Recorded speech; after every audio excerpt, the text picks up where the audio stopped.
बिस्मिल्लाहिर्रहमानिर्रहीम। अस्सलाम वालेकुम नाज़रीन, मेरे साथ है ताहिर मलिक और मैं हूं आरिफ हमीद भट्टी। आप देख रहे हैं खबर है। नाज़रीन, मैं आज आपका वक्त रनडाउन में ज़ाया नहीं करूंगा। मेरे पास पाकिस्तान के आज दो काबिल कदर और मेरे भाई जर्नलिस्ट हैं, जिन्हें इन्वेस्टिगेटिव जर्नलिस्ट कहते हैं, जिन्होंने आज तक बहुत ऐसी खबरें दी जिसे कोई सोच नहीं सकता और हमारे पर जल जाते हैं। मोहम्मद मालिक साहब हैं हमारे साथ नाज़रीन, आपके पसंदीदा, और अरशद शरीफ साहब हैं, जिन्होंने पिछली हुकूमत को शरीफ करके बेशरीफ कर दिया था। कहते हैं कि वकला और जज साहबान इनसे डॉक्यूमेंट्स मंगवाते हैं। अस्सलाम वालेकुम जी मालिक साहब। सर अस्सलाम वालेकुम। मालिक साहब, आप शहर में बैठे हैं इस्लामाबाद। कहा जा रहा है कि जो पिछले दिनों में एक हल्के से शरारत थी, मौसम खराब था, बड़ा आलूद था, पिंडी और इस्लामाबाद के दरमियान में बैरियर हटाए जा रहे हैं, इसमें कितनी हकीकत है? देखिए भट्टी साहब, बात बड़ी सीधी है। जो जिसको कहते हैं ना एतमाद या ट्रस्ट, या वो 100% होता है या नहीं होता। पार्शियल ट्रस्ट या टुकड़ों वाला ट्रस्ट नहीं होता। ट्रस्ट की तो बात अब वो रही नहीं। जो भी वजूहात थी, गलत थी, सही थी, दुनियावी थी या दीनी थी, जो भी वजूहात थी, वो एक खराश तो आ गई है, जिसको कहते हैं हवा में खलिश आ गई है। अब आप जितना मर्जी डैमेज कंट्रोल कर लें। कल हमने देखा फ़ोटो, एक अपॉर्चुनिटी भी क्रिएट की गई। NCOC की मीटिंग थी, वहाँ पे आर्मी चीफ भी गए, वहाँ पे प्राइम मिनिस्टर साहब गए, वहाँ पे जनरल फैज़ भी गए। हालांकि कल की बात बनती नहीं थी NCOC की, कोई क़यामत नहीं आई हुई थी। लोएस्ट डेथ काउंट था जुलाई से लेके अब तक, और बिल्कुल कोई इस वक्त डेंगू ज़्यादा बड़ा मसला है, NCOC बड़ा मसला नहीं है, कोविड इतना बड़ा। तो दिखाया गया कि all is well type thing. फिर बाद में आर्मी चीफ के कल ही दौरे पे चले गए ISI के। तो व्हील्स विद इन व्हील्स तो मोशन में चल रहे हैं। आज भी जो टेलीविज़न पे हम देख रहे हैं, दोनों साइड्स अपना अपना इमेज बिल्डअप कर रही हैं। प्रिटेंड तो करेंगे कि हालात बिल्कुल जी कोई बड़ी बात नहीं थी। बड़ी बात तो है, आज देखिए आज क्या तारीख होगी, 19 तारीख हो गई है। 6 का हुआ फैसला, आज 19 हो गई है। अभी तक इस पर कोई चीज़ नहीं सामने हुई, सेटल नहीं हुआ। ठीक है, इंटीरियर मिनिस्टर ने कह दिया जुमे हफ्ते तक हो जाएगा, लेकिन बहुत सा पानी पुलों के नीचे से गुजर गया है। और अब दो सवाल उठेंगे बड़े इंटरेस्टिंग। अगर वज़ीर आज़म वही अपॉइंटमेंट कर देते हैं ISI चीफ की, तो लोग के जब हमारे पंजाबी में कहते हैं फिर दुच मिंगड़ियाँ पाउंड की लोड़ सी। और अगर चेंज कर देते हैं नाम, जो मुझे नहीं लगता कि पॉसिबिलिटी है, बल्कि वही नाम रहेगा, अगर चेंज कर देते हैं तो फिर आर्मी चीफ के ऊपर बड़ी बातें आती थी कि ठीक है जी, क्या आपने बगैर पूछे किया था, या अगर आपकी अपॉइंटमेंट नहीं रहती तो फिर उनका रहना बड़ा मुश्किल हो जाता है। सो आइदर वे इसमें विन विन किसी के लिए नहीं है। अच्छा, आप ये तो कह सकते हैं कि कितना कम नुकसान हुआ या ज़्यादा हुआ। मालिक साहब, मैं अरशद साहब, सुना है कि आप कहीं टाइपिंग हो रही हो तो वो डॉक्यूमेंट्स आपके पास चल के आ जाते हैं। क्या इतना मुश्किल काम था कि DG ISI की तैनाती, जिसमें 15-16 रोज़ लग जाए, क्या इतनी मुश्किलात हैं? पहले दौर में तो चलो ऊँटों पे जाते थे लोग, सफ़र बहुत ज़्यादा हो जाता था कि एक शहर से दूसरे शहर में जाने में महीने लग जाते थे। पिंडी से इस्लामाबाद पहुँचते हुए समरी में कौन कौन से बैरियर आए जो आपके पास डॉक्यूमेंट आए हैं? अच्छा भट्टी साहब, एक तो डॉक्यूमेंट चल के कभी भी नहीं आते। आप माशाल्लाह से उन चंद एंकर्स में से हैं जो कि बाकायदा रिपोर्टर रहे हैं, और आपको पता है कि साल की मेहनत के बाद आप सोर्सेज कल्टीवेट करते हैं, और अभी भी डॉक्यूमेंट निकालने के लिए आपको ख़ुद जाना पड़ता है। दफ्तर में बैठ के आपको कभी भी चीज़ें नहीं मिलती, वो फिर किसी ना किसी का इंटरेस्ट होता है। दूसरा, आपने मौसम की बात की और पिंडी इस्लामाबाद के दरमियान बैरियर्स की। तो सिक्योरिटी सूरत हाल जो थी, वॉर ऑन टेरर के बाद, ऑपरेशन रद्दुल फसाद के बाद काफ़ी बेहतरी आई पिंडी इस्लामाबाद में।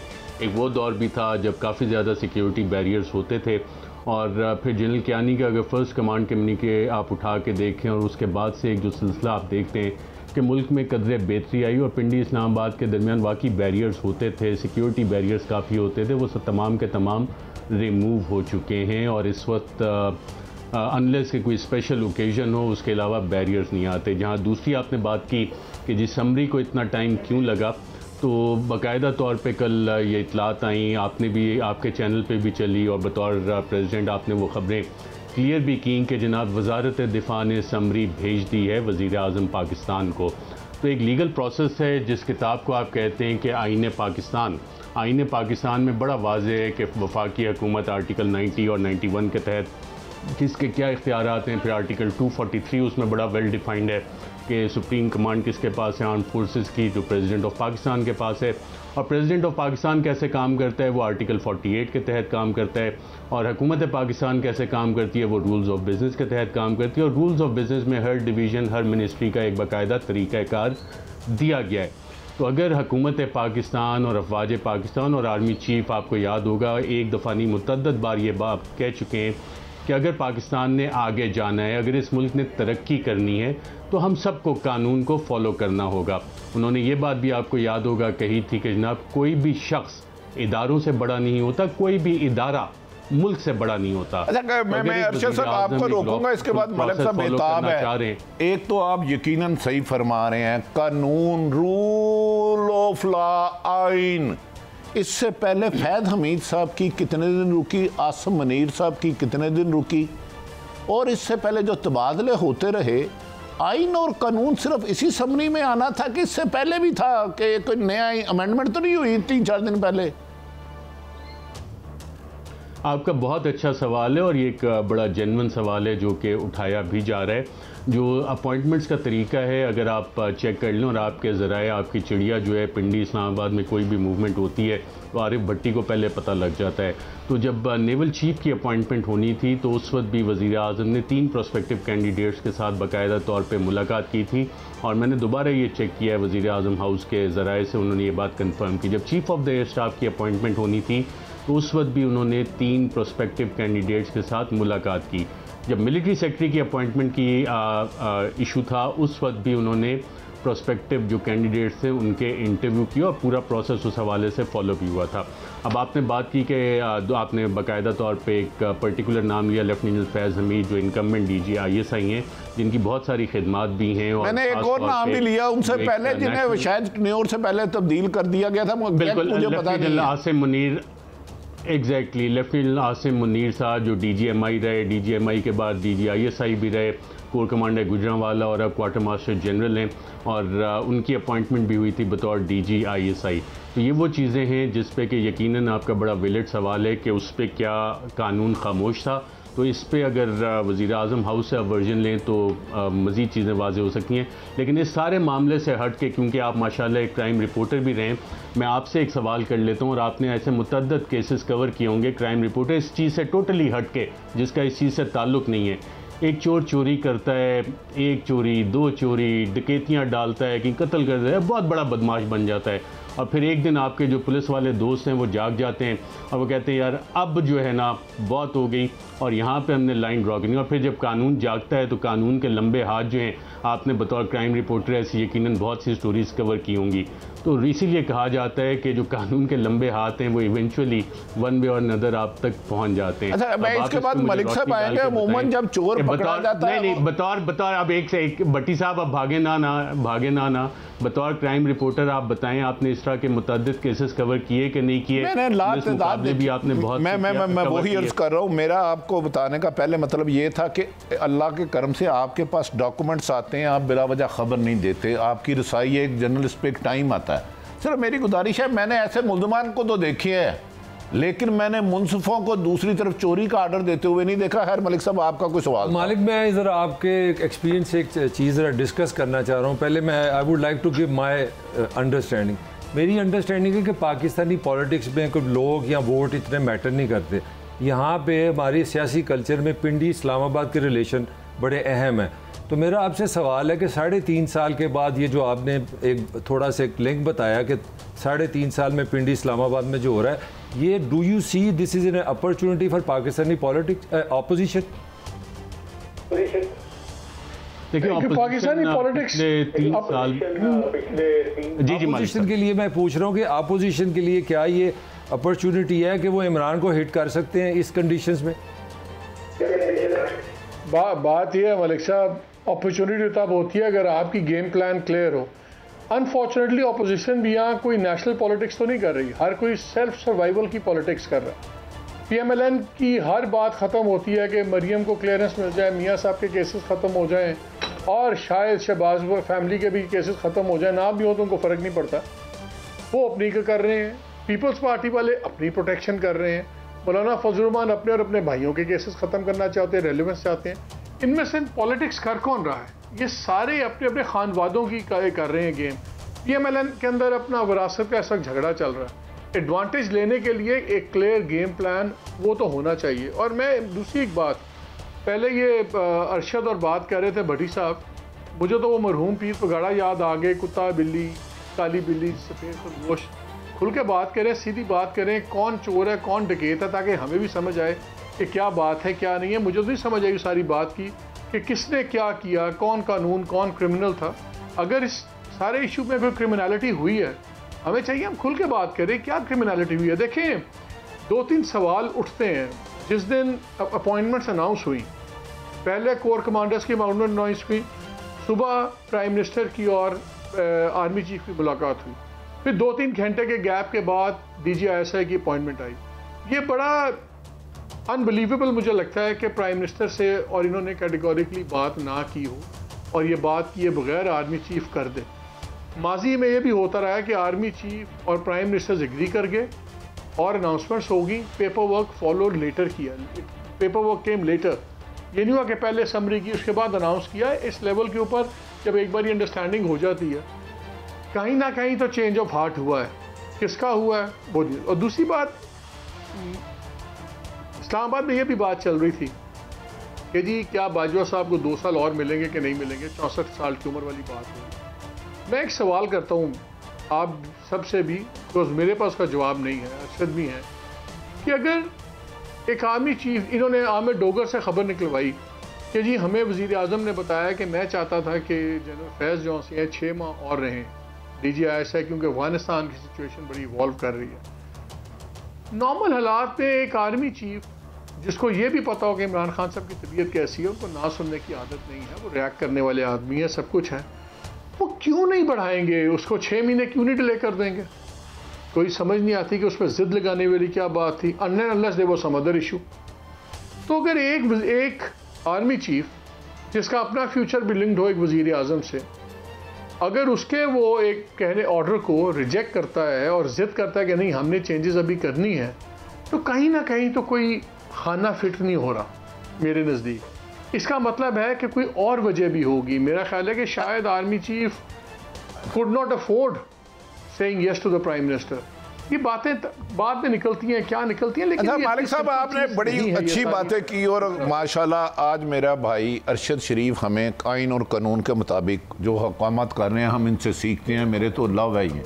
अरशद साहब ये बताएं कि आप कह रहे हैं कि आइन और कानून के मुताबिक सब चलता है, और अभी मालिक साहब ने कहा लियाकत बात की, तो एक लियाकत बात की तो एक बहुत बड़ी हिस्ट्री है, खुसूसन पिछले 3-4 सालों से तो लियाकत बात बड़ा पॉपुलर रहा है, उधर बड़े बड़े अहम वाक़यात हुए हैं। अचानक लियाकत बात का नाम तब्दील करने की ज़रूरत क्यों आई? आपको तो मेरा है शनासाई है लियाकत बात से आपकी। बिल्कुल, लियाकत बाग का आपने जिक्र किया। पाकिस्तान के पहले वज़ीर आज़म लियाकत अली ख़ान की शहादत वहीं पे हुई, मोहतरमा बेनज़ीर भुट्टो साहिबा की शहादत वहीं पे हुई, और लियाकत और जहानत जो है ना मोहम्मद मालिक साहब की, क्योंकि भट्टी साहब मैं और आप तो छोटे रिपोर्टर्स हैं, हम तो नीचे SHO लेवल पे खेलते रहते हैं, ये IG लेवल पे खेलने वाले मालिक साहब एडिटर हैं, एडिटर स्टेटस, ये टॉप पे खेलते हैं, तो इससे रसाई इनकी काफ़ी ज़्यादा है। अब जो इन्होंने मफरूज़ों की 1-2 बात की है मोहम्मद मालिक साहब ने कि जी ये चीज़ समझ नहीं आई और इस तरह से हुआ, अगर और आर्मी चीफ की एक्सटेंशन का भी उन्होंने हवाला दिया कि जी बात चल रही थी 2 साल की, तो आप ये कानून उठा के देख लें, प्राइम मिनिस्टर की बिल्कुल सवाबदीद है, और इसको कहते हैं कि पाकिस्तान आर्मी एक्ट 1952, जिसमें कि ये बिल अमेंडमेंट हुई थी, और इसको कहा गया this act shall be called the Pakistan army amendment act 2020। ये आपके सामने रख रहा हूँ, ये सुप्रीम कोर्ट के अहकामात के बाद ये आया था। और जो 64 साल की बात की इन्होंने, इसका सेक्शन 8C है जो बड़ा वाज़े कहता है कि अगर प्राइम मिनिस्टर चाहें तो आर्मी चीफ को 64 साल की उम्र तक रख सकते हैं, और इस एक्ट के बाद सिर्फ एक नोटिफिकेशन दरकार होगा। और जब आप इस पूरी केस फाइल के ऊपर जाते हैं, ये मैं आज अच्छा किया आपने मुझे दफ्तर में बैठे, स्टूडियो में नहीं बैठे, तो मेरे डॉक्यूमेंट्स और फाइलों तक रसाई है। जब आप इस सुप्रीम कोर्ट ऑफ पाकिस्तान के फैसले की तरफ जाते हैं जिसके बाद ये कानून बना, तो इसमें एक तो पहले बड़े मज़े की बात आती है जो सैयद मंसूर अली शाह साहब जजमेंट के शुरू में ही लिखते हैं कि इस सारे सवाल के जो उस वक्त आर्मी चीफ की एक्सटेंशन के हवाले से था और इस वक्त नोटिफिकेशन के हवाले से भी सवाल है, उसमें बड़ा वाज़े लिखा हुआ है और सुप्रीम कोर्ट ऑफ पाकिस्तान की जजमेंट से मैं कोट कर रहा हूँ, at the heart of this case lies the fundamental question of rule of law, is a government of laws or of man. क्या हमारे यहाँ जो हुकूमत है वो अफराद की है, शख्सियात की है या कवानीन की। और इसी में आगे सुप्रीम कोर्ट ऑफ पाकिस्तान लिखता है the army is perceive to play an intrinsic मैं माफी चाहता हूँ, मैं ताहिर मलिक साहब का भी जवाब दे रहा हूँ ना, ताहिर मलिक साहब के भी सवाल का जवाब आ रहे हैं, उनके सवाल तो आप चलने नहीं दे रहे। आप सब मिशन इसके बाद कानून तो आपको आइन अजबर याद है अल्हम्दुलिल्लाह। कानून पाकिस्तान में इम्प्लीमेंट कहाँ कहाँ होता है, मैं भी एक छोटा सा मालिक साहब का शागिर्द हूँ, मुझे अंदाज़ा है कि किस तरह कानून पर इम्प्लीमेंट किया जाता है। जब गालबन चेयरमैन नैब सेनेट के खिलाफ अदम एतमाद आई थी, किस आइन और कानून के मुताबिक काम किया गया था। इमरान खान साहब ने बहुत कॉन्फिडेंस से लोगों ने बढ़ चढ़ के उन्हें वोट दिया था। आधी बात ना किया करें ना, मेरी आप इतने माशाल्लाह आप चैनल के हेड हैं, मुझसे सीनियर ये है कि देखिए आप अपनी लियाकत का इजहार ना करें, मुझे सवाल करने का मौका दे दें। लियाकत की आपके इजहार में जहानत से उसका जवाब तो दे दें। एक छोटा सा सवाल, अच्छा गुजारिश ये है कि जब गालबन आपको पता है कि वजीर आजम साहब का सियासी विजन बहुत ज्यादा है, जिस तरह उन्होंने इत्तेमाद का वोट लिया, जिस तरह जोग दर जोग MNA आए और उन्होंने आके इत्तेमाद का वोट दिया जब हफीज शेख नहीं बन सके। मेरा फिर सवाल ये है, इस समरी में आइन और कानून को रखे बड़ा मिसाली तलकात थे, मादी में भी होती रही ट्रांसफ़र पोस्टिंग। इस हुकूमत में DG आर्मी चीफ की एक्सटेंशन भी अदालत में जाना पड़ा, उसको असम्बली में जाना पड़ा। DGI से की बड़ी हसास तैनाती है, उसे दो लोगों में बात होती है, प्राइम मिनिस्टर और आर्मी चीफ। अब कैबिनेट में गई, पार्लियामेंट्री पार्टी में भी गई, क्या आइंदा भी इस किस्म के मामला चलेंगे? मेरे ख्याल से आपने जब सुप्रीम कोर्ट का इससे पहले जनरल कियानी की एक्सटेंशन हुई थी और कानून नहीं था, और सुप्रीम कोर्ट ऑफ पाकिस्तान ने इसी फैसले में लिखा कि जनाब एक्सटेंशन के हवाले कानून ही कोई नहीं था, अब कानून उस हवाले से लिख दिया गया है। रूल्स ऑफ बिजनेस अगर आप उठा के देखें 1973 के, जो आज भी एप्लीकेबल हैं, उसमें 12 अमेंडमेंट हो चुकी हैं। तो जो फेडरल इंटेलिजेंस है वो कैबिनेट डिवीजन के अंडर आती है बाकायदा तौर पे, और फेडरल इंटेलिजेंस कैबिनेट डिवीजन जब इसको करती है, और अगर एक प्रोसेस कोई शख्स फॉलो करने की कोशिश कर रहे हैं, मोहम्मद मालिक साहब, आप, ताहिर मलिक साहब हमेशा आइन और कानून की तो बात करते रहे। अब मुझे नहीं पता कि ये किस वजह से आपको इसमें कन्फ्यूजन नज़र आ रही है। Army chief rule of law की बात करते हैं, prime minister of Pakistan rule of law की बात करते हैं, दोनों अगर इस चीज़ पे फॉलो करने की कोशिश कर रहे हैं तो फिर मसला किस चीज़ पे? हमें तो खुश होना चाहिए कि यार हमारे इदारे भी फॉलो करें और वज़ीर आज़म भी रूल ऑफ लॉ की बात करें। लेकिन आर्मी चीफ या प्राइम मिनिस्टर गलत नहीं है, दोनों का एग्रीमेंट है कि प्रोसेस फॉलो होना है, और सुप्रीम कोर्ट ऑफ पाकिस्तान भी यही कहती है कि the army is perceived to play an intrinsic role in upholding constitutional values of sovereignty, freedom. अच्छा अपना मालिक मैं जरा relating to life, liberty and dignity. अब माजी में अगर कोई गलतियां होती रही हैं और हमारे मुल्क में हमारे आप दोनों की आर्मी स्टाफ आइन और कानून का प्रोसेस फॉलो करने की कोशिश कर रहे हैं, तो उसमें आपको कौन सा मसला नजर आया? पता ही बहुत सी कॉन्स्पिरेसी थ्योरीज भी चली कि जी वो 1 पेज था, वो ख़त्म हो गया, ऐसे नहीं होगा, ये नहीं होगा। समरी चली गई, समरी में 3 नाम भी हैं, चीफ एग्जीक्यूटिव का प्रेरोगेटिव है, उसको सबने एक्सेप्ट किया है, जो भी फैसला होगा दैट विल बी एक्सेप्टेड, और जो आगे चीज़ें हैं वो चलती रहेंगी, देखेंगे उसके बाद क्या डेवलपमेंट्स होती हैं। अच्छा अरशद, मैं आपसे और मालिक दोनों को चाहूँगा जो भी इस पर कमेंट करे। मैं जब पाकिस्तान की पॉलिटिकल हिस्ट्री देखता हूँ तो उसमें मुझे बड़ी कंसिस्टेंसी नज़र आई है। मुझे जो आम बंदे को जो मैसेज हुआ नवाज शरीफ से, जी एक हैबिट डेवलप की लोगों ने, पॉलिटिकल एनालिस्ट ने कहा ये 3 दफ़ा वज़ीर आज़म रहा है और ये हर वक्त स्टैब्लिशमेंट से लड़ता है, इसकी ये हो जाता है 2-3 साल के बाद इसकी अपना एक पेज नहीं रहता। तो वही बात अब इमरान खान साहब पे भी आ गई है। तो मेरा पॉइंट ये है कि ये जो लॉ का है तो दोनों तरफ से वो लॉ है, तो फिर कहाँ पे हम फंसे हैं?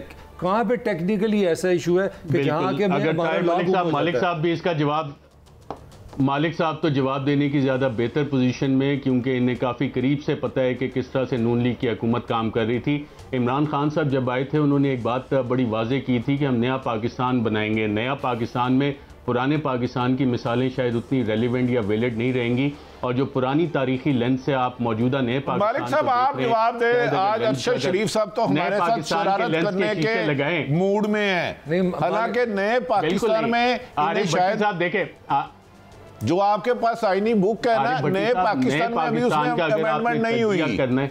नए पाकिस्तान में नए चेहरे जरूर आए हैं लेकिन आइन वही है। मालिक साहब प्लीज आप रहनुमाई फरमाइए। मलिक साहब जो बात कर रहे थे, सारा मुद्दा ये है कि जी मसला हुआ क्या। कानून तो बड़ा सिंपल है, एक पैनल जाता, 3 नाम होते, उसमें से वज़ीर आज़म एक चुन लेते। हुआ क्या, हमने देखा आर्मी चीफ गए, वज़ीर आज़म को मिले, वापस आए, अनाउंसमेंट्स हो गई। सब ने अज्यूम किया कि अच्छा ज़बानी कलामी बात हो गई है। जब PM हाउस के रवैये से पता लगा कि जी शायद ये बात नहीं हुई भी, ये एक बहुत बड़ा क्राइसिस है कि किसने गलत किया। क्या वज़ीर आर्मी चीफ ने ठोंसना चाहा एक बंदा उन पे और वज़ीर आज़म रिएक्ट कर गए। जितना बाजवा साहब जानते हैं आर्मी चीफ इनको तबीयत को, इमरान खान की शायद आप और मैं भी नहीं जानते होंगे, वो डेली बेसिस पे डील करते हैं, हर हफ्ते में एक आधी मुलाकात टिका देते हैं। उनको ही पता है कि इमरान खान किस किस्म के आदमी हैं कि उनको वो बुलडोज नहीं कर सकते। इसलिए अगर कुछ हुआ है तो ये इतना सिंपल प्रोसीजर लैप्स नहीं है। एक चीज़ बड़ी क्लियर है कि दोनों में से एक ऑफिस हमें पूरी बात नहीं बता रहा, या वज़ीर आज़म हाउस या वज़ीर आज़म ऑफिस रादर का इरादे में कोई तब्दीली आई है डेट्स की या वॉटेवर, या इधर से इन्होंने पुल फास्ट वन किया है। कोई कुछ तो है जिसकी पर्दादारी है। अच्छा मालिक साहब इधर जरा ब्रेक का टाइम हो रहा है, नाज़रीन हमारे साथ रहे। हमारे सामने 2 नशनीय उस्तादें हैं, हम इनसे थोड़ी सी रहनुमाई लेने की कोशिश करेंगे। मिलते हैं ब्रेक के बाद।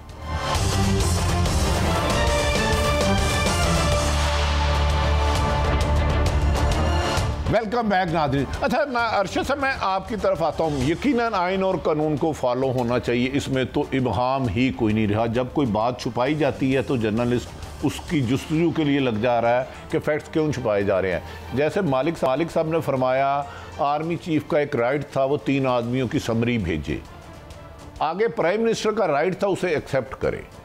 वो तो चलो उस पर नहीं कुछ हो सका, आने वाले दिनों में आ जाएगा। ये बताए कि एक तरफ तो इमरान खान साहब कहते हैं कि मादी में अरबों रुपए की करप्शन की गई, लूटमार की गई, पुराने हुक्मरान सारे ही चोर हैं। दूसरी तरफ पीपल्स पार्टी और नून लीग ने जिनको नैब का चेयरमैन बनाया था, अब उसके लिए आर्डिनेंस लाना पड़ा इतनी स्ट्रॉन्ग प्राइम मिनिस्टर को, और उसी को तसीद दी जा रही है, उसी के जरिए काम करवाया जा रहा है। आप क्या समझते हैं, इससे मजीद एहतसाब शफाफ होगा और लूटा हुआ माल वापस आ जाएगा? क्यों प्राइम मिनिस्टर इतने इम्प्रेस हैं जस्टिस जावेद इकबाल से?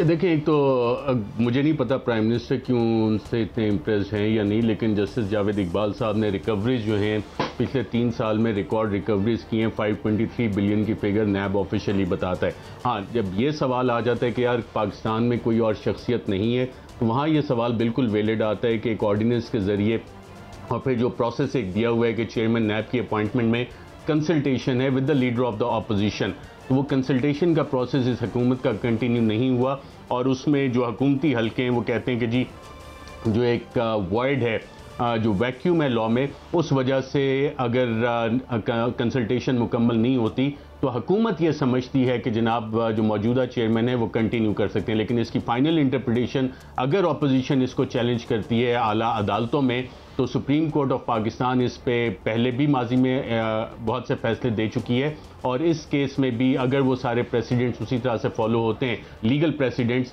तो फिर ये ऑर्डिनेंस काफ़ी वीक फुटिंग पे है, वीक फाउंडेशन है इस ऑर्डिनेंस। अच्छा मालिक साहब मैं आपके पास आता हूँ। अभी हम बड़ी देर से, मेरा भाई हमें आइन समझा रहे थे, पढ़ा रहे थे, और मैं सीख भी रहा था, अल्लाह जानता है, क्योंकि इंसान सारी उम्र सीखता है। तो गुजारिश ये है कि इन्होंने फरमाया कि रिकॉर्ड रिकवरी की गई। एक तरफ तो आपके प्राइम मिनिस्टर जिन्होंने 80,000 पाकिस्तान में शहीद किए तरीके तालिबान, उनको आम माफ़ी का ऐलान करते हैं।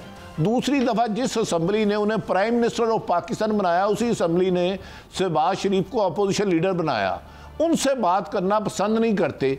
आइन और कानून शख्सियात को अपनी मर्जी से कानून चलाने की इजाज़त देता है, या उसका दायरे में रहना चाहिए हमें? वैसे मैं आपको बात बताऊँ, जितनी मैंने इस गवर्नमेंट की अपॉइंटमेंट्स देखी है ना, तो मुझे तो खौफ ही आता है कि अगर ये बंदा इसको हटा के किसी और को लगाएंगे तो पता नहीं क्या चीज़ लगाएंगे। तो उस लिहाज से तो अभी चल रहा है, चलते रहे जब तक कुछ चीज़ें सामने समझ ना आ जाए। रिकवरी स्केड्यूल ठीक है, जैसे अरशद ने पॉइंट आउट किया, ये डेफिनेटली एक प्लस है।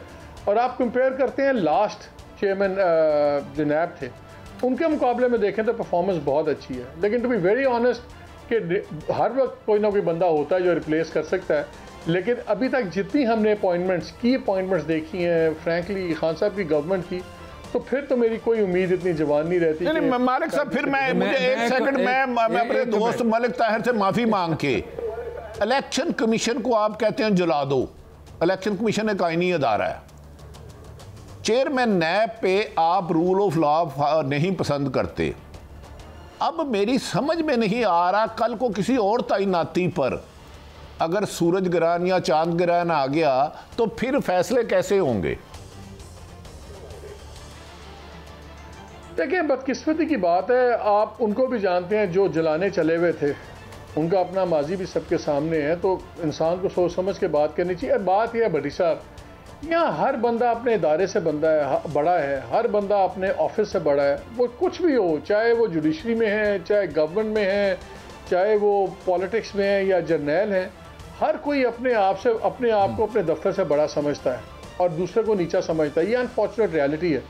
ये जब तक ठीक नहीं होगी ये इस तरह ही चलेगा। और अंग्रेजी में एक मुहावरा उसको कहते हैं, what is good for goose is good for Gander.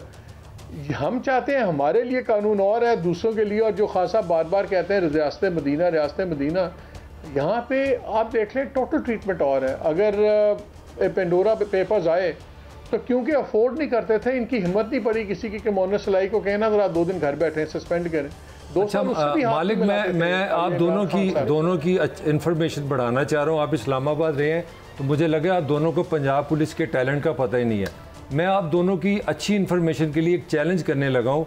आप पंजाब से किसी SHO को ले जाएं तो इन्होंने 570 अरब इकट्ठे किए हैं, वो आपको पहले दिन ही 600 अरब दे के कहेगा जी मेरे से ठेका कर ले, वो आपके 1200-1300 डबल पैसे कर देगा। ये एक ऐसा सीक्रेट है जो मेरा ले हमारे इमरान खान साहब को पता नहीं। एक पंजाब पुलिस का SHO के पास वो टैलेंट है कि वो इतने पैसे इकट्ठे कर सकता है। ये हमें मजाक मैंने बात की। अच्छा ताहिर मलिक साहब, आपने ये मिसाल, आपने जो मिसाल दी है, ये रूल ऑफ लॉ की इससे बड़ी कोई मौकरी नहीं हो सकती। मैं ये कहना चाह रहा हूँ कि आपने इंस्टीट्यूशन नाम की चीज, बहुत शुक्रिया कि आपने ये क्लैरिफाई कर दिया कि क्योंकि अगर आप इसे मिसाल दे के पेश कर रहे हैं कि जो पुलिस मुकाबले में मारे जाते हैं या थानों में जो टॉर्चर या छितरौल होती है, अगर आप उसे जस्टिफाई कर रहे थे तो यकीनन मुकाबले एतराज़ एक चीज़ है, लेकिन आपने जस्टिफाई कर दिया कि इससे बड़ी मॉकरी ऑफ लॉ नहीं है। और पुलिस रिफॉर्म इस हुकूमत का एक वादा था जो कि होनी थी।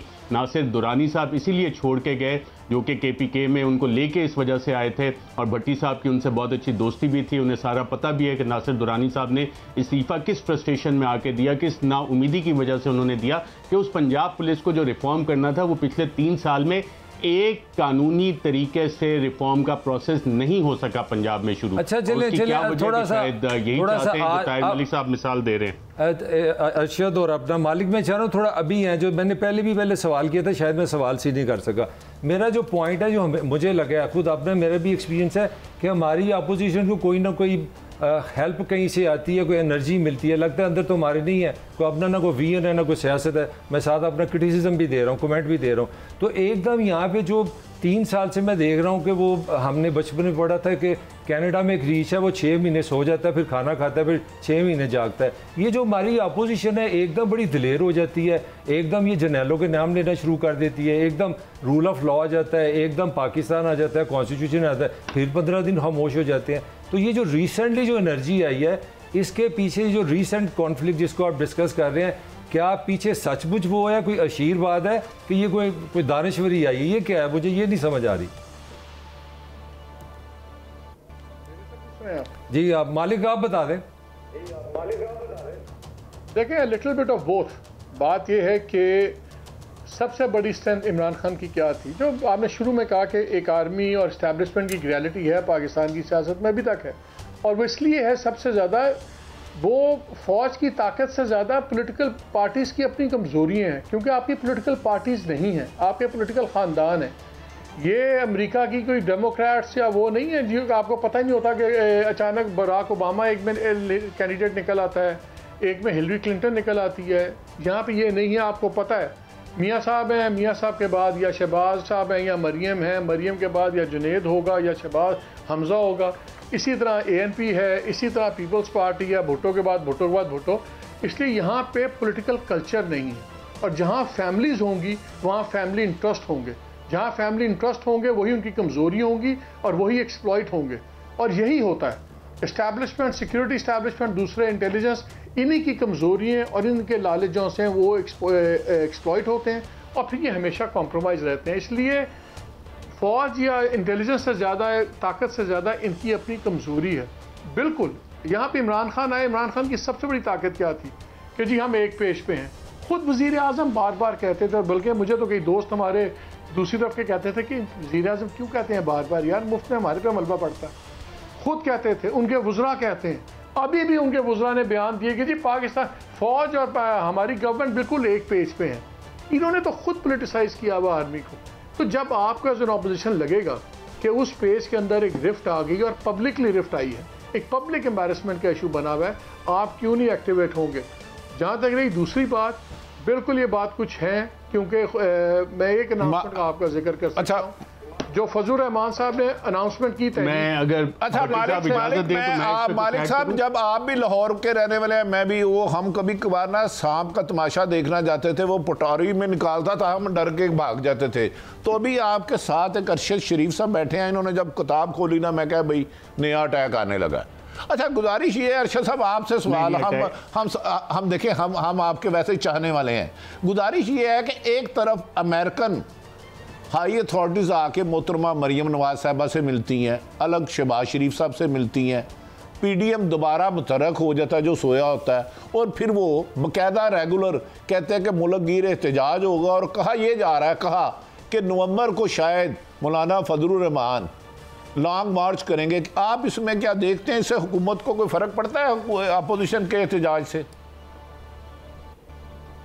ख्याल भट्टी साहब, अगर आप पिछले 3 साल की तारीख निकाल लें, और जो ताहिर मलिक साहब ने भी सवाल किया था और आपका सवाल भी था मोहम्मद मालिक साहब से, अगर आप 1985 की नर्सरी में जो लगाए हुए फल बूटे थे उनसे आप कोई तवक्को रख रहे हैं, तो उनके पास ना डायरेक्शन है, वो सिर्फ अपने मुफादात चाह रहे हैं इस वक्त। और एक बहुत बड़ा सवाल है, और आप तो आरिफ हमीद भट्टी साहब लाहौर में बैठे हुए, आपके पास सारी इन्फॉर्मेशन है, मुझे एक सवाल का जवाब दे दें कि जब लास्ट टाइम भी धरने आए थे मियां नवाज शरीफ साहब की सेहत के हवाले से, आप ही के पंजाब हुकूमत ने लाहौर में बैठ के सारी मेडिकल रिपोर्ट्स निकाली थी, उसके बाद काबीना तक गई, वज़ीर आज़म इमरान खान साहब ने भी कहा कि हाँ जी जाने दो। तो ये कैसे हुआ था? और फिर कहा गया कि जी ये जाली रिपोर्ट थी, आज तक किसी ने कोई इंक्वायरी उस पर की। अब जब आप ये सवाल करते हैं कि जनाब अपोजिशन कुछ कर सकती है, जो अपोजिशन बैकडोर डील्स कर रही हो कि जनाब हमारे केसेस ना चलने दिए जाए, मुझे बताएं शहबाज शरीफ साहब को जब 4 बजे सुबह वज़ीर आज़म सऊदी अरेबिया जा रहे थे, किस गारंटी, किस एश्योरेंस पे वो सुबह 4 बजे पहुंच गए थे? वो तो अल्लाह भला करे FIA के वो कुछ दलेर अफसरान वहाँ पे खड़े थे, उन्होंने रोक लिया। और बाद में सुप्रीम कोर्ट ऑफ पाकिस्तान में जब ये केसेस आया तो जस्टिस एजाजुल एहसन साहब ने बाकायदा उस पर रिमार्क्स हैं कि ये किस किस्म का प्रोसेस है शहबाज शरीफ के लिए, तो ये प्रोसेस किस तरह से चलता है, एहतसाब का अमल क्यों आगे नहीं जा रहा, तो क्या हुकूमत की और नून लीग की आपस में कोई डील है? मरियम नवाज साहिबा अभी हाल ही में जब इस्लामाबाद हाई कोर्ट के सामने पेश हुई तो उन्होंने कहा कि इमरान खान सियासी शहीद बनना चाहते हैं। 2019 में भी उन्होंने ये बात की, जनवरी 2021 में भी उन्होंने बात की कि हम इन्हें सियासी शहीद नहीं बनने देंगे, इनके बंदे कम हो गए तो हम 4 बंदे अपने दे देंगे। ये कौन सी डील्स हो रही हैं बैकग्राउंड में? फिर मैं रहनुमाई चाहूंगा। एक मिनट भट्टी साहब, इसका आपने जवाब देना है, आरिफ भट्टी साहब को इसका जवाब देने दें, क्योंकि खबर इनके पास है जो इन्होंने आज तक नाजरीन को नहीं बताई कि ये सारी रिपोर्ट्स बनी कैसे थी, कोट लखपत जेल कौन जाता था मुलाकातें करने, क्या वजीर आजम इसको इस लूप में शामिल थे उनको बाहर भेजने के, और अगर ये रिपोर्टें जाली थी तो आज तक इस पर इंक्वायरी क्यों नहीं हुई? आरिफ भट्टी साहब कुछ हमारे भी इल्म में इजाफा करें। नहीं, आपने जो फरमाया 100%, लेकिन मैंने तो अभी मेरे एक काबिल एहतराम मेरे लव है अरशद शरीफ साहब, वो कह रहे हैं कि पिछले 3 साल से रूल ऑफ लॉ के तहत मुल्क चल रहा है। मैं इसलिए उन खबरों की तरफ नहीं जा रहा, गो कि उसका जो डॉक्टरों का पैनल था, मैं 20 में से 13 लोगों से मिला, एक को भी नहीं पता उन्हें डायग्नोज है क्या, वो जो रिपोर्ट तैयार कर रहा था उसको भी नहीं पता। वो आप, लेकिन मैं तो अब मालिक साहब से थोड़ा सा इख्तलाफ कर लेता हूँ, क्योंकि वो तो मार्जिन, आप कह रहे हैं कि रूल ऑफ लॉ के मुताबिक चल रहा है। अब वो पुराना पाकिस्तान गया, नया पाकिस्तान है। नए पाकिस्तान में अब किसका मेडिकल सर्टिफिकेट तैयार होने जा रहा है, अगर बकौल आपके कि वो नवाज शरीफ का हुआ था? भट्टी साहब, मैंने एक बड़ा सादा सा सवाल किया, आपने सवाल के जवाब में सवाल कर दिया। ये तो नहीं होता ना। अब आप थोड़ा सा अपने नाजरीन को आगाही दें कि इतने वेल इन्फॉर्म्ड आप सहाफ़ी हैं, माशाल्लाह चैनल को हेड कर रहे हैं, क्राइम रिपोर्टर हैं, और आपके इल्म है कि कोट लखपत जेल कौन सी मुलाकात हुई जिसके बाद ये सारा ड्रामा रचाया गया था, और वज़ीर आज़म इस पर इंक्वायरी क्यों नहीं कर रहे? पूरी काबीना ने इसकी अप्रूवल दी, क्यों अप्रूवल दी, कैसे अप्रूवल दी, और फिर बाद में अब अच्छा, आपकी तरफ से मैं ये मुतालबा कर देता हूँ, प्राइम मिनिस्टर ऑफ पाकिस्तान मोहतरम क्या नाम है आजकल, हाँ, इमरान खान साहब, मेहरबानी करके इस मुल्क में जो अरशद शरीफ साहब, और मेरा भी खदशा है कि वो रिपोर्टें हुई, इसका कम से कम आपके फैसल डॉक्टर थे, यास्मीन राशिद आपकी थी, हुकूमत आपकी थी, पंजाब में आपकी थी, वफाक में थी, कम से कम ये फैक्ट्स तो लोगों तक ले आए, क्योंकि वो तो खुद कहते हैं एनआरओ नहीं देते, एनआरओ नहीं देते। अच्छा ये बताएं अरशद साहब, आप इस्लामाबाद में करीब हैं, वो हमेशा कहते हैं एनआरओ नहीं देते, एनआरओ उनसे मांग कौन रहा है? आज तक वो नाम नहीं सामने आया, एक आधे नाम की तरह थोड़ी सी आवाम को। एनआरओ जो है इस हुकूमत में, इस बात पे अपोजिशन जमातें बिल्कुल सही कह रही हैं कि जो नैब ऑर्डिनेंस लेके आए हैं, और ख़ास तौर पे नैब ऑर्डिनेंस जो अमेंडमेंट 2021 का सेक्शन 2 है, उसमें एनआरओ वज़ीर आज़म की अपनी काबीना में बैठे हुए लोग, उनके अपने वुज़रा, उनके अपने एसएपीएन अपने लिए एनआरओ मांग रहे हैं, क्योंकि जितने कमीशन ऑफ इंक्वायरी वज़ीर आज़म, और ये वज़ीर आज़म का क्रेडिट है कि पहली दफ़ा, इससे पहले हम भी करप्शन की स्टोरीज करते थे, किसी के कान पे जूं नहीं रेंगती थी, बनाए गए, और उसमें सारे के सारे इनके अपने वुज़रा, इनके अपने एसएपीएम्स इम्प्लीकेट हुए, कुछ के इस्तीफे लेके उन्हें घर भेज दिया गया, कुछ अच्छा अरशद, मालिक साहब का जिनको बचाने के लिए ये एनआरओ दिया जा रहा है। मालिक यार जरा एक पेज पे वापस चलते हैं। मैं इस मुल्क में जब आवाम को देखता हूँ, वैसे उसकी ज़रूरत नहीं है, अभी कॉम्पनी की मशहूरिया से गल कर रहे हैं। 22 दफ़ा इस मुल्क में बिजली का इजाफा हुआ है, डॉलर जनाब के सामने है, बच्चे को पता है बेरोज़गारी बढ़ी है, गुर्बत बढ़ी है, बिजली बढ़ी है, ज़िंदगी टफ हुई है, ये एक ऑब्जेक्टिव बात है। अपोजिशन यहाँ को पॉलिटिकल कभी चेंज की बात नहीं हुई। अब ज़रा पेज हिलाया तो जनाब अपना जहांगीर तरीन साहब लंदन चले जाते हैं, एमक्यूएम के बयान आने शुरू हो जाते हैं, काफ लीग भी जिंदा हो जाती है, डॉक्टर अमल याकूब को भी समझ आती है कि इस्तीफ़े देने का टाइम है, और साथ ही जाम साहब जो बड़े कामयाब वज़ीर आला हैं, उनके खिलाफ अदम एतमाद आ जाती है। तो ये क्या है, अब आप क्या देख रहे हैं? और पाकिस्तान में एक ट्रेडिशन ये भी है कि हमने वैसे तो बलोचिस्तान को कॉम्पनी की मशहूरिया से रखा है, लोएस्ट एजुकेशन है पूरी दुनिया में वहाँ पे, तो वहाँ पे जो अदम एतमाद कल आ रही है, तो क्या वो पाकिस्तान कोयटा से ऊपर नॉर्थ में आएगी कि वहीं के वहीं रहेगी? देखें, अभी तक तो जो बलोचिस्तान में हो रहा है, अभी तक तो ये एक लोकल पॉलिटिक्स का सीन लग रहा है, और अगर इनकी रिप्लेसमेंट होती है और वो बाप के अंदर से ही होती है, फिर तो ये नज़र आ जाता है कि पॉलिटिकल वही है, क्योंकि इस तक उसका सिग्निफिकेंट इम्पैक्ट नहीं है। लेकिन जो बातें चलती हैं, देखें जी, पहले बलोचिस्तान होगा, फिर पंजाब होगा, फिर आगे बात जाएगी। गवर्नमेंट तो चल रही है because of support of the establishment, इसमें तो कोई शक है नहीं। और लेकिन जैसे अरशद एक बात कर रहे थे पहले, तो उस बात से मैं थोड़ा सा बात को आगे चला रहा हूँ कि अपोजिशन की सही कह रहे हैं कि ये तो अपनी गेमों में लगे हुए हैं। मुझे बताएं, इस वक्त भी क्या आइडियल टाइम नहीं था रिज़ाइन करने का? गवर्नमेंट को अगर प्रेशर डालना हो, वो उस पर रिज़ाइन की तरफ कोई नहीं आता। क्या ये आइडियल टाइम नहीं है पंजाब में वोट ऑफ कॉन्फिडेंस मूव करने का? लेकिन उस पर PMLN ठोके जौन सी है, नहीं मानती है। इनकी अपनी चीज़ें क्लियर नहीं हैं, और ये जो सबसे बड़ा एडवांटेज है कि इमरान खान का एट हिज ओन लेवल बिल्कुल एक फ़र्क पड़ा है वन पेज पे, लेकिन क्या वो वन पेज एक्सप्लॉइट कर सकेगी अपोजिशन फुली कि नहीं? महंगाई आसमान छू रही है, बुरा हाल है लोगों का, इकॉनमी टेल स्पिन के अंदर है, डॉलर का आपने हाल देख लिया है। आपकी ये अभी खुदा न खास्ता आने वाले दिन और भी सख्त होंगे। एनर्जी क्राइसिस आपका सर्दियों में तबाह कौन किस्म का एनर्जी क्राइसिस होगा। आज रेकमेंड। अच्छा मालिक सिर्फ 30 सेकंड, आप क्या समझते हैं मरियम नवाज और शहबाज साहब के दरमियान कुछ इख्तलाफत हैं कि नहीं? मुझे पता है आपने प्रोग्राम पे जाना है, मेरा दिल तो नहीं करता आपके लिए खुदाफिज करने, लेकिन सर लास्ट कमेंट्स दे दें।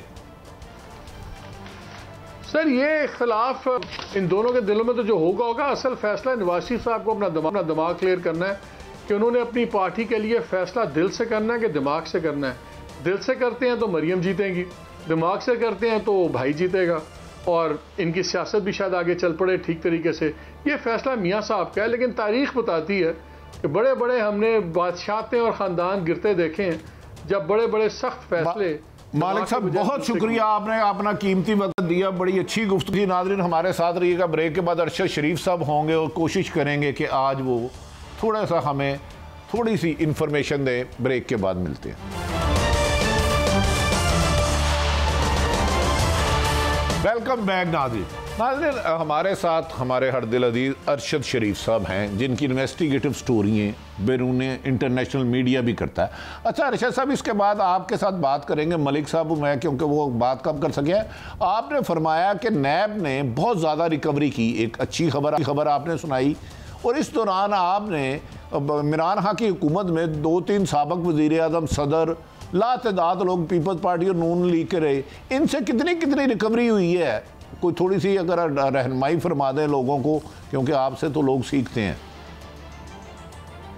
बहुत अच्छा सवाल है आपका आरिफ हमीद भट्टी साहब। और जो हम पिछले सेगमेंट में बात कर रहे थे कि जिस तरह मेडिकल रिपोर्ट्स टैंपर हुई, सवाल है कि जितने अपोजिशन के केसेस थे उसमें से किसी बड़े जो अपोजिशन लीडर्स हैं, किसी एक केस में 1 रुपए की रिकवरी नहीं हो सकी है। कुछ प्ली बार्गेन्स हुई हैं, लेकिन वो बिजनेसमैन की हुई हैं, जो कि कहा जाता है कि किसी ग्रुप के फ्रंटमैन के तौर पे, किसी सियासी शख्सियत के फ्रंटमैन के तौर पे काम कर रहे थे। लेकिन अगर डायरेक्ट रिकवरी का सवाल है तो 1 रुपए की रिकवरी टॉप पॉलिटिकल लीडरशिप से, जिनके खिलाफ केसेस थे, पिछले 3 साल में 1 रुपया भी उनसे रिकवर नहीं हुआ है। तो ये आपकी बात बिल्कुल सही है। और इसकी वजूहात जो हैं, जब आप नवाज शरीफ साहब की मेडिकल रिपोर्ट्स का जवाब देंगे तो उसमें आपको ये जवाब भी मिल जाएगा कि ये रिकवरीज क्यों नहीं हुई। जी मलिक अच्छा अरशद, मैं आपसे आपकी इसी बैकग्राउंड पे यही सवाल रिपीट करूंगा। आपने बड़ा हमेशा ऑब्जेक्टिव काम किया। I know you are not part of anything, आप एक जर्नलिस्ट एंड ऑब्जेक्टिव है। ऑब्जेक्टिवली मुझे बताएं, 22 साल इमरान खान साहब ने एक पॉइंट पे खड़े रहे, जी ये करप्शन है, लूट मार है, जरदारी, नवाज शरीफ, एक consistency. Hats off to Imran Khan, ये मेरी राय है कि इतनी कंसिस्टेंसी मैंने पाकिस्तानी सियासत में नहीं देखी। अब 3.5 साल में आप ऑब्जेक्टिवली क्या देख रहे हैं कि पाकिस्तान को जो नया एक बयानिया दिया गया था कि करप्शन पाकिस्तान का सबसे बड़ा मसला है, कहाँ तक पहुँचे हैं? क्या अगर तो हम कामयाब रहे हैं तो ये सही हो गया, अगर इसमें नाकामी हुई है तो क्या ये समाज ये सोचने में मजबूर हो जाएगा कि करप्शन ही हमारा मुकद्दर है? Where we are going? Tahir Malik साहब का बहुत अच्छा सवाल है, और ये सवाल उन तमाम मसाइल की जड़ है जो इस वक्त पाकिस्तान जिनका मुकाबला कर रहा है। अगर दहशतगर्दी भी आप देखें, जितनी इंटरनेशनल स्टडीज़ है, कहीं ना कहीं से करप्शन का पैसा रूट होता है टेररिस्ट एक्टिविटीज़ के लिए, दहशतगर्दी की कार्रवाइयों में। और इसी वजह से फैटफ ने जितनी कानून साजी हुई और इत्तेफाक से एप्लीकेबल, उसमें सबसे ज़्यादा पाकिस्तान ग्लोबल पॉलिटिक्स की वजह से उसका निशाना है। तो ये एक एविडेंस है कि जनाब करप्शन का पैसा, मनी लॉन्ड्रिंग का पैसा दहशतगर्दी में भी इस्तेमाल होता है, जिसे आलमी दुनिया चाहती है कि रोका जाए। ऑफशोर अकाउंट्स के हवाले से OECD का मैकेनिज़्म बना, इसीलिए बना कि करप्शन की वजह से मुल्कों में गुर्बत आती है, आपको हेल्थ की फैसिलिटीज़ नहीं मिलती, एजुकेशन की फैसिलिटीज़ नहीं मिलती, साफ़ पानी आपको नहीं मिलता, क्योंकि जो एक अशराफिया बैठी हुई है वो बिल्कुल साइफन ऑफ कर देती है। और ये कहना कि जी पिछले 3 सालों में पाकिस्तान में करप्शन रुकी है, बिल्कुल नहीं रुकी। करप्शन उसी तरह से जारी है। एहतसाब हो सका उन डिसीजन मेकर्स का जिन्होंने माजी में फैसले किए थे, या पिछले 3 साल कोई एहतसाब नहीं हुआ। गरीब से गरीब तर होता जा रहा है क्योंकि करप्शन बढ़ रही है। लेकिन अगर हम ये कहें कि नहीं जनाब करप्शन तो जस्टिफाइड है, होती रहती है, और बड़े बड़े बिजनेसमैन बड़े बड़े ईवानों में जाके कहें और फिर उसके बाद ऑर्डिनेंस भी आ जाए, वज़ीर आज़म भी आपको याद होगा उन्होंने कहा जी मेरे भी चंद दोस्त बैठे हैं तो हम नैब कवानीन में तरामीम कर रहे हैं। और फिर चेयरमैन जस्टिस जावेद इकबाल ने कहा भी था कि बताएं जी कि कौन सी आपने ऐसी कामयाबियाँ हासिल की। फंडामेंटल सवाल है कि क्या बिजनेसमैन, ठेकेदार की मुआवनत के बगैर कोई सियासतदान करप्शन कर सकता है? और जब आप बिजनेसमैन को निकालते हैं इस कानून से तो आप हुकूमती सतह पे, रियासती सतह पे करप्शन की पैट्रोनाइजेशन कर रहे होते हैं। और ये चीज़ हमने माजी की हुकूमतों में भी देखी और पाकिस्तान बाकायदा तौर पे करप्शन की पैट्रोनाइजेशन कर। अरशद लास्ट सवाल है, इसको बिल्कुल सिंपल जुबान में बता रहा हूँ। आपका जो एक्सपोजर है, जो अंडरस्टैंडिंग है, उसको सामने रखते हैं। IMF से हमारे मुज़ाकरा चल रहे हैं वाशिंगटन में, ग्रे लिस्ट का डंडा हम पे सर पे है, FATF बैठा हुआ है, जो इतनी लंबी बात करने की ज़रूरत नहीं। इसमें what is there any hope for a common man? कि वो हर रोज़ ये महंगाई की खबर आज कल से ज़्यादा, कल परसों से ज़्यादा कहाँ देख रहे हैं? Where you see Pakistan in the coming days? Common man की ज़िंदगी महंगाई के कॉन्टेक्स्ट में क्या नज़र आ रही है आपको?